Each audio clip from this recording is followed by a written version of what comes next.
Hello दोस्तों, तो कैसे हैं आप सब लोग और कैसे चल रही है आप लोगों की पढ़ाई। तो आप लोगों को तो पता ही है कि कल हमारी एसएससी की आंसर की आई थी 4 मार्च को। आप सभी लोगों ने आंसर की चेक भी कर ली होगी अपनी। लेकिन कल मैं अपने आंसर की चेक नहीं कर पाई थी क्योंकि आप लोगों को पता है कि साइट कितना बिजी चल रही थी।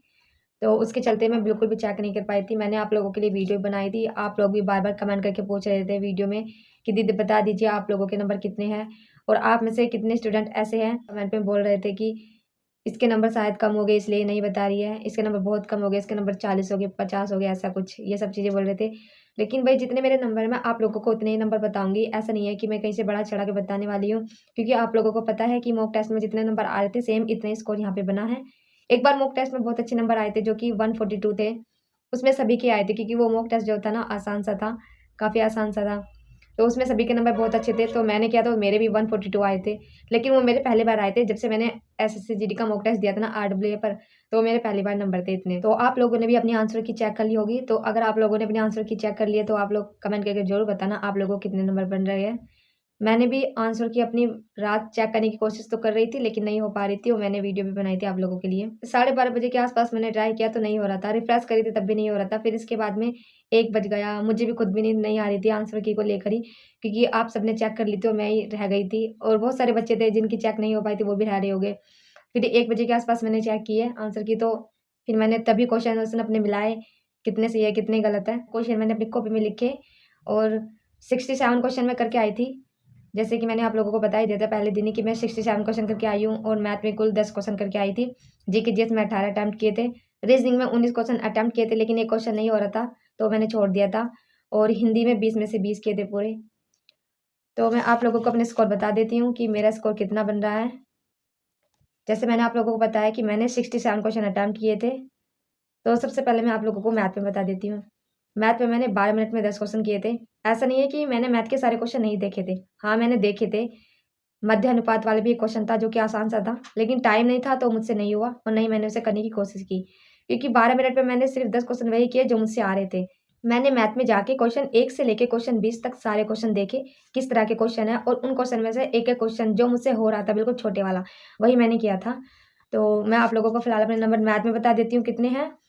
तो मैथ में मैं 10 क्वेश्चन करके आई थी और 10 के 10 ही सारे सही है, क्योंकि नॉर्मल क्वेश्चन थे वो मैं आप लोगों को 10 के 10 यहाँ पे लगा के दिखाऊँगी एक बार। क्योंकि और क्वेश्चन करती तो शायद वो गलत भी हो जाते, क्योंकि आ ही नहीं रहे थे तो कहाँ से करती। फिर इसके बाद में फिर मैं आप लोगों को बता देती हूँ हिंदी। हिंदी जो कि खुद मुझे ये लगता था कि हिंदी बहुत ज़्यादा अच्छी हिंदी है, कर लूँगी मैं, हो जाएगी। लेकिन एग्ज़ाम में जब एग्ज़ाम देने गई थी, 7 फरवरी की सेकंड शिफ्ट थी, उसमें आप लोगों को पता है जिसका भी एग्ज़ाम 7 फरवरी की सेकंड शिफ्ट में होगा, हिंदी थोड़ा मुश्किल ही थी। आई मीन पैराग्राफ थोड़ा मुश्किल था और मुझे लगा था कि पैराग्राफ में से क्वेश्चन गलत हो जाएँगे और तो कहीं से क्वेश्चन गलत नहीं होंगे। मुझे सिर्फ़ और सिर्फ़ यही लगा था कि अगर मुझे धोखा दे सकता है ना, तो पैराग्राफ दे सकता है और कहीं मुझे धोखा नहीं मिलने वाला हिंदी में। लेकिन पैराग्राफ के ही सारे क्वेश्चन ठीक है। जो छोटे क्वेश्चन थे ना, वही गलत हो गए और पूरे 3 क्वेश्चन गलत है और 17 क्वेश्चन हिंदी में ठीक है और 3 क्वेश्चन में पूरे गलत हो गए। लेकिन दुःख इस बात का है कि वे 3 क्वेश्चन ना पैराग्राफ के नहीं थे। पैराग्राफ के सारे क्वेश्चन ठीक है, वे 3 जो क्वेश्चन थे, नॉर्मल क्वेश्चन थे। पता नहीं नॉर्मल क्वेश्चन कैसे गलत कर आई मैं। एक तो अभ्यागत का पर्यायवाची दे रखा है, जबकि अभ्यागत का तो बहुत आसान होता है, मेहमान होता है अभ्यागत का। और मुझे लगा कि ये ना प्रत्यय है, तो मैं ना उसका आगत लगा के आ गई उस टाइम पर, उसका मेहमान नहीं लगाया। मैंने पक्का प्रत्यय देखा होगा तभी उसका मेहमान नहीं लगा। आप लोग यहाँ पे क्वेश्चन देख भी सकते हैं, ये है अभ्यागत वाला क्वेश्चन। तो अभ्यागत का मतलब पर्यायवाची इसमें पूछा था और इसमें ना मेहमान इसका आंसर है और अभ्यागत का पर्यायवाची मुझे सच में पता है, ऐसा नहीं है कि सिंपल से तो है, कितनी बार तो पढ़ चुकी हूँ। लेकिन मुझे लगा था कि ये प्रत्यय है, तो आगत लगा दिया ये समझ के। एक तो ये गलती होगी, मुझे बिल्कुल नहीं लगा था कि 3 क्वेश्चन गलत हो जाएगा, मुझे यही लगा था कि पैराग्राफ जो आया है ना, उसमें से गलत होगा, लेकिन वही सही निकल गया। उसके एक भी क्वेश्चन गलत नहीं है। मैं एक-एक करके आप लोगों को पैराग्राफ के क्वेश्चन दिखा देती हूँ अपने, जो मेरे शिफ्ट में पैराग्राफ आया था, उसके सारे क्वेश्चन ठीक। आप यहाँ पर देख सकते हैं पैराग्राफ के क्वेश्चन। एक तो ये क्वेश्चन है, ये पहला क्वेश्चन है पैराग्राफ का, ये भी ठीक है। इसके बाद में दूसरा क्वेश्चन है पैराग्राफ का, ये आप लोग देख सकते हैं, ये भी ठीक है। और ये तीसरा क्वेश्चन है, ये भी ठीक है।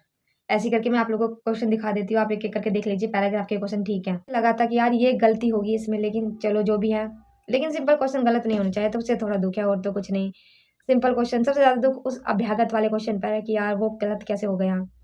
जल्दी-जल्दी में ना पर्यायवाची की जगह में ना प्रत्यय देख लिया, तो इसी वजह से वो गलत हो गया। और अगर इसके बाद में रीजनिंग की बात की जाए तो रीजनिंग में मैंने आप लोगों को बताया था कि मैं 19 क्वेश्चन अटेम्प्ट करके आई हूँ। एक क्वेश्चन मैंने छोड़ दिया था क्योंकि वो मुझसे नहीं हुआ था। तो 19 में से 18 क्वेश्चन सही है और एक क्वेश्चन मेरा गलत हो गया है। इसके बाद में आ जाती है जीके जीएस, और जीके जीएस में मैंने आप लोगों को बताया था कि मैं 18 क्वेश्चन इसमें अटेम्प्ट करके आई हूँ। तो जो मेरे सही क्वेश्चन है वो 13 क्वेश्चन मेरे सही हैं और 5 क्वेश्चन मेरे गलत हैं और 2 क्वेश्चन मैंने छोड़ दिया है।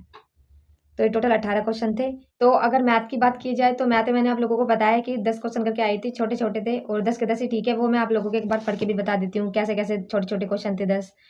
तो इसमें ये था कि किसी मूलधन पर 5% की वार्षिक दर से 2 वर्ष की अवधि के लिए साधारण ब्याज 524 है, जो कि मैंने आप लोगों को बताया भी था उस दिन आके वीडियो बनाई थी सेंटर से।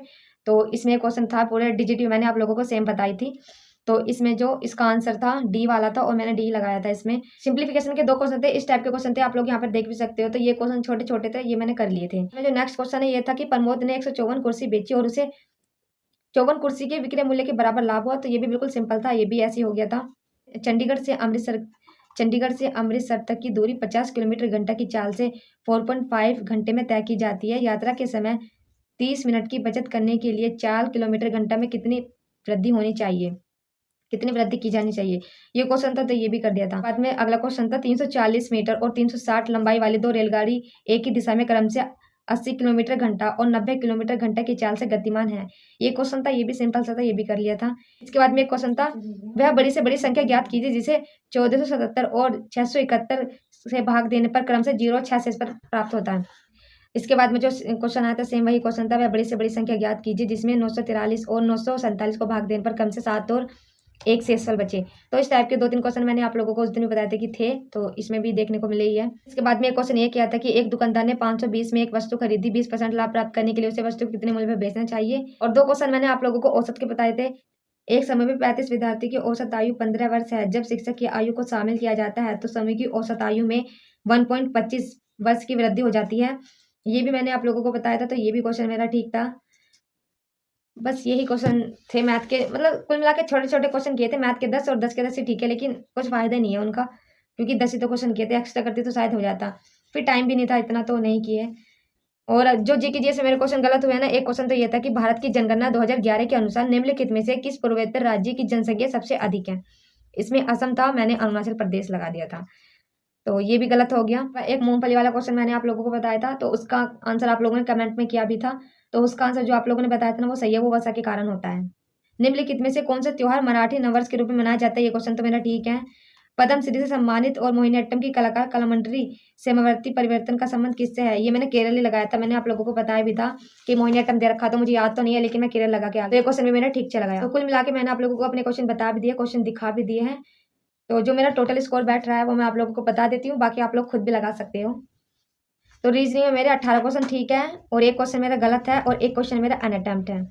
मैथ में मेरे 10 क्वेश्चन सही है, एक भी गलत नहीं है। हिंदी में मेरे 17 क्वेश्चन ठीक है और 3 क्वेश्चन मेरे गलत हो गए, जिसका बहुत ज़्यादा दुख भी है कि ये 3 क्वेश्चन काश अगर पैराग्राफ में से होते ना तो चल जाते, लेकिन ये सिंपल क्वेश्चन में से निकले ना, तो ये थोड़ा इस चीज़ का ज़्यादा दुख है। जीके जी से मेरे 13 क्वेश्चन ठीक है, 5 क्वेश्चन मेरे गलत है और 2 क्वेश्चन मैंने छोड़ दिए थे। इन सभी को लगाने के बाद जो मेरा टोटल स्कोर बन रहा है वो बन रहा है 113.75। तो 113 ही बन रहा है। यहाँ पर तो मॉक टेस्ट में 126, 20, 27, 28, 35 भी हो जाता था, लेकिन वहाँ पर 113 ही बन रहा है क्योंकि जो तुक्के लगाए थे ना वो गलत हो गए, एक भी सही नहीं बैठा। जीके जीएस में भी जो तुक्के लगाए थे ना वो गलत ही है। बाकी चलो देखते हैं जो भी है। 113 स्कोर तो बहुत कम स्कोर होता है और नॉर्मलाइजेशन में मिलेगा, तो ओबीसी में हूँ तो क्या ही इतना ज़्यादा मिल जाएगा, तो कुछ कह नहीं सकते और फिर क्या ही कर सकते हैं। और आरपीएफ कांस्टेबल का भी एग्ज़ाम है परसों 7 तारीख में, गाजियाबाद में है वो, तो उसको भी देना है, इसलिए इसकी टेंशन भी है और उसका भी है। मतलब टाइम तो ठीक ही था लेकिन मैं ही नहीं कर पाई हूँ। बात यह है कि क्वेश्चन भी, और मेरी शिफ्ट ना आसान थी, मुश्किल नहीं थी। जीके जीएस आप लोग देख ही सकते हो, आसान से जीके जीएस मेरी शिफ्ट में पूछ रखी थी। जिन भी बच्चों का एग्जाम मेरी शिफ्ट में होगा ना उनके नंबर तो काफ़ी अच्छे अच्छे बन रहे होंगे।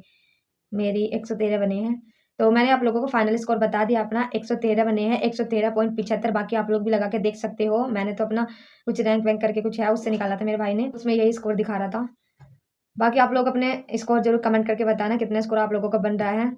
और देखते हैं, परसों एग्ज़ाम है तो देने जाती हूँ एग्ज़ाम, इसके बाद में कांस्टेबल का भी देखते हैं क्या होता है।